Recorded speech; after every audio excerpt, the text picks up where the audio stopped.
I was a pretty average kid, I think. I enjoyed sports a lot. I attended public schools in the west end of Richmond and graduated in 1960 from Thomas Jefferson High School, which was a wonderful public school here in town. Reasonable student.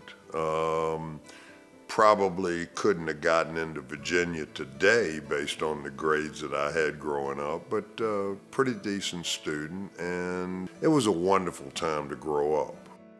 The only company that would hire me was Markel Service at the time. So by the time I graduated, I had a pretty good feel of what we did and how we did it, and they used to put me, at that time had grown to 6'5", they used to put me on the high files as a file clerk to start, where I distinguished myself, I might add. I didn't misfile but so much. My grandfather started the company. He passed it on to his 4 sons. Not many family companies survive 3 generations and beyond.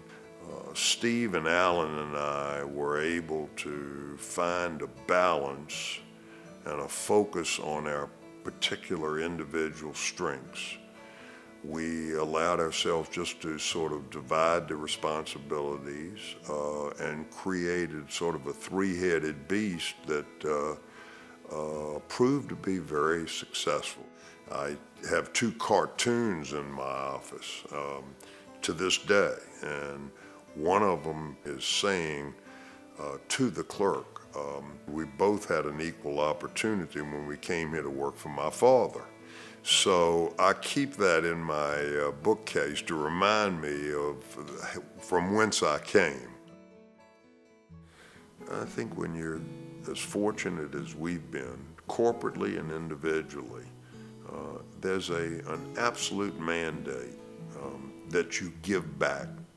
And now that I'm basically retired, I have time to really devote to things like cancer research in primarily recognition of the fact that ovarian cancer was responsible for my wife's death back in 2008.